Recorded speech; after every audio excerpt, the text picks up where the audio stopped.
What the hell is going on college campuses? Those violent protests erupted overnight at UC Berkeley. On the one hand, our political and intellectual leaders tell us everyone needs a liberal arts education to succeed in the world. I want to spread that idea all across America, so that 2 years of college becomes as free and universal in America as high school is today. On the other hand, every day we hear crazy stories about college professors and the nutty ideas they're teaching our kids.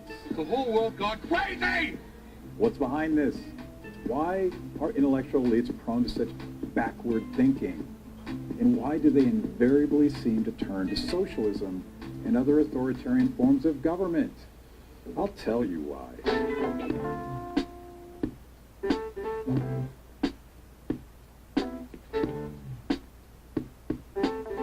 According to a survey from UCLA, liberals outnumber conservatives on college faculties 5-1. In New England, where many of the country's most prestigious universities reside, that ratio is an astonishing 28-1. A recent survey found that 18% of social science professors self-identify as Marxists. That's right, disciples of this guy. This shocking trend grows stronger year after year. That's about as balanced as Michael Moore on a teeter-totter. Lack of intellectual diversity on campus coincides with a growing intolerance for free speech. It's now common for college students to shout down speakers they disagree with and even physically assault people who say things that offend them. Those who can't do, teach, and those who can't defend their ideas stifle, censor, and cut off debate.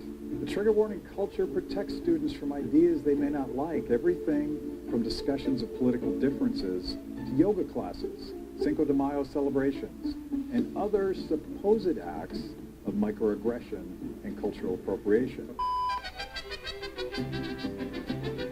Free speech zones have been created in an attempt to combat this problem, but their very existence is a sad irony in a setting that is supposed to be all about the free exchange of ideas.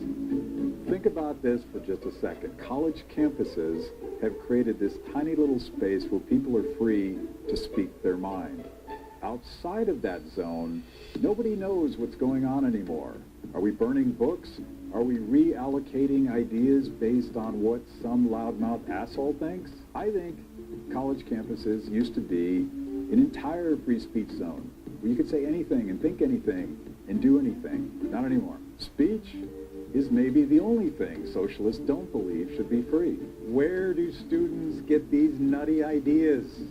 From their nutty professors, of course. You are a menace. You don't have to look far to find teachers respected by their friends and colleagues saying things that are, well, totally freaking insane. One sociology teacher at Hunter College attacked the nuclear family as an instrument of white supremacy.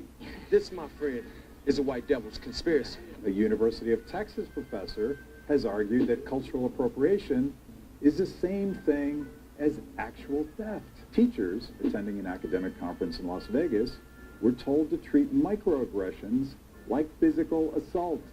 And an assistant professor in Canada wrote an article explaining why it is that ski slopes are sexist. And remember, I'm a professional. The list goes on and on. While preaching tolerance on one hand, multiple professors have gloated about Republicans being hurt in natural disasters. They've publicly wished death upon the current president of the United States. You may remember Ward Churchill, who gained notoriety a few years back for suggesting that America deserved the terrorist attacks on September 11th, and that the victims of the Twin Towers, they had it coming. They were little Eichmanns, after all, Nazis that deserved to die. Insofar as you lend your proficiency knowingly to a process that results in the mass immiseration and miserable death of third world brown-skinned children for profit maximization. Yeah, essentially you're the moral equivalent of Eichmann. Happily, this nut job was eventually fired.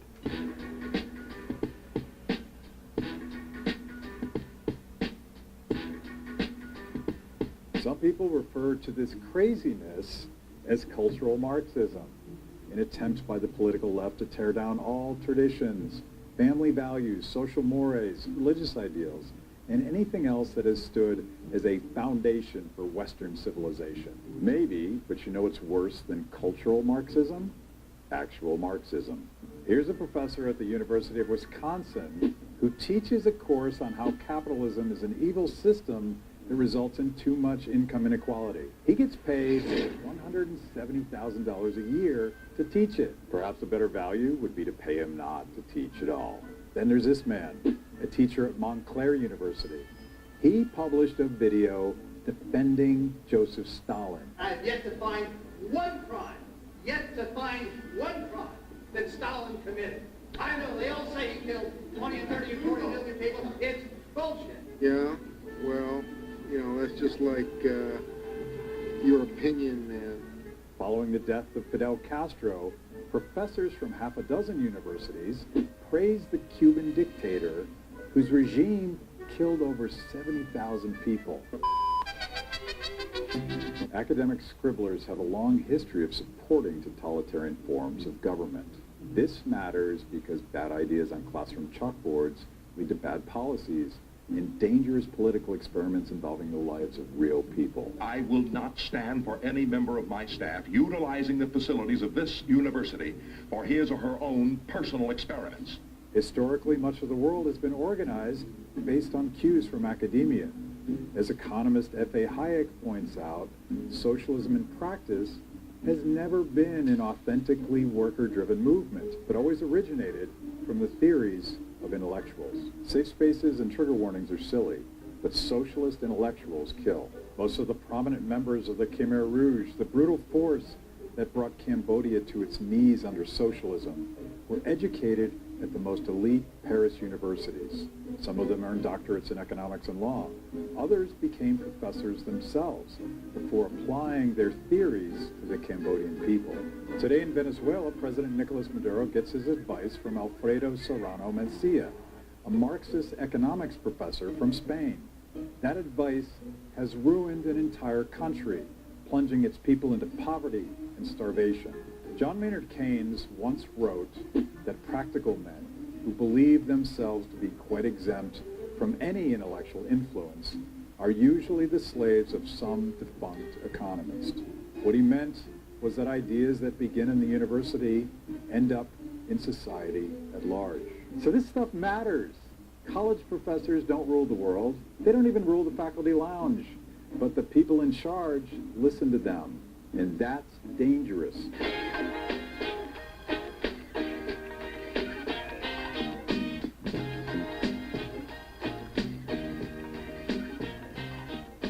Why is it so common for professors and intellectuals to defend systems of government that have historically resulted in the deaths of millions?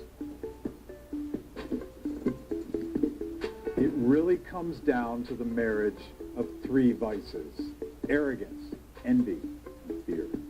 Authoritarian philosophies fit hand in glove with the fatal conceit that smart people can redesign complex social systems into ones that are better, more efficient, and fairer than the ones we have now. Intellectuals have been told from a young age that they're smarter than other people. Their big brains are what earn them a living, and much of their identity is wrapped up in being the smartest guy in the room. It's not very hard to spot these guys. They're usually the biggest asshole in the room. Hayek put it this way. No, not that Hayek. Frederick Hayek argued that intelligent people tend to overvalue intelligence, thus diminishing the power of social institutions to bring order out of chaos. It's easy to see how putting so much faith in your own intelligence can lead down some pretty dangerous alleyways. To these people, the idea of having to passively accept a system outside of their control, the unplanned market economy, is almost inconceivable. It requires a humility that's alien to their entire worldview. Professors, even the most successful ones, won't generally achieve the heights of wealth and luxury attained by entrepreneurs or professional entertainers. To someone who is prize for their intelligence.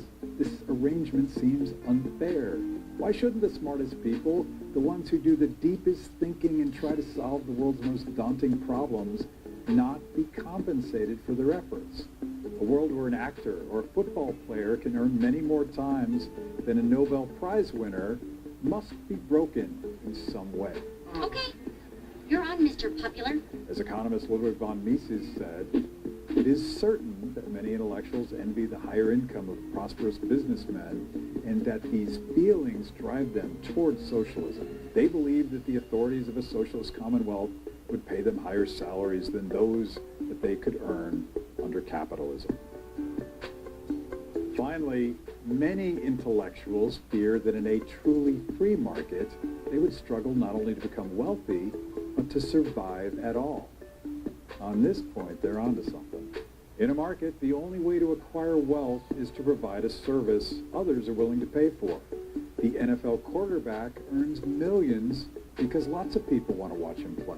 Entrepreneurs like Bill Gates and Jeff Bezos get rich by selling products almost everyone wants or needs. In this world, the services of the deep thinker are only going to be valued by a select few, especially if they yield no tangible results. Shockingly, there's not a huge demand for work studying the personalities of rocks or what happens when rats wear pants.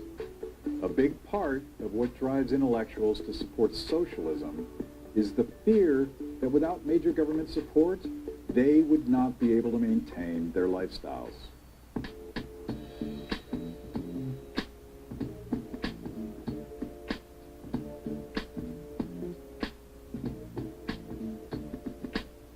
All of this is really a symptom of an environment where ideas have no consequences. The economist Thomas Sowell once said that it's hard to imagine a more stupid or dangerous way of making decisions than by putting those decisions in the hands of those who pay no price for being wrong. He also observed that intelligence is not the same as wisdom.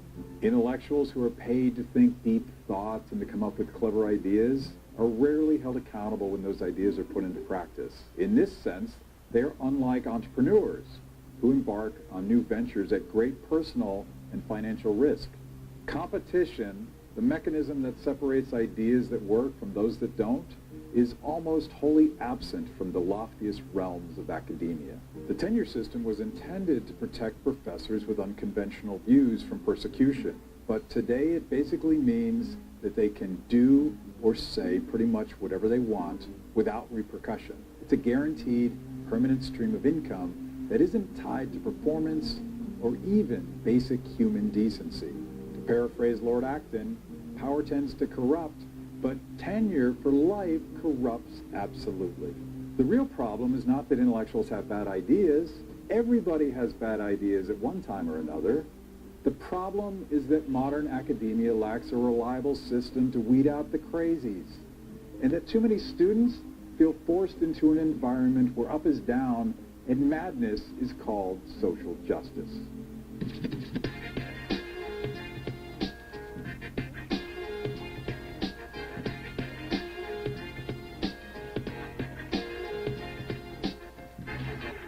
There are few things more noble than the pursuit of knowledge.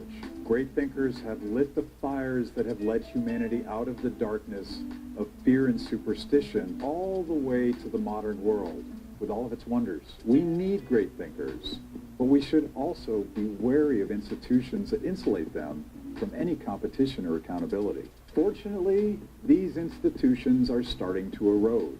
Universities no longer hold a monopoly on information, and the internet has made it easier than ever to sidestep academia entirely. Entrepreneurs are learning that the liberal arts are not the only path to success, and alternative methods of education are emerging all the time. College professors once served a useful market function by training people to be successful in the real world. It's a little harder to make that case when universities are churning out degrees in Afro-lesbian feminism or Lady Gaga's studies. That's the beauty of college these days, Tommy. You can major in Game Boy if you know how to bullshit. Hayek believed that there was an established chain through which knowledge was transmitted, from professors to journalists to politicians, and finally to the people. And it was true then. But when he made that observation, there was no internet, no way to break the intellectual chain of command.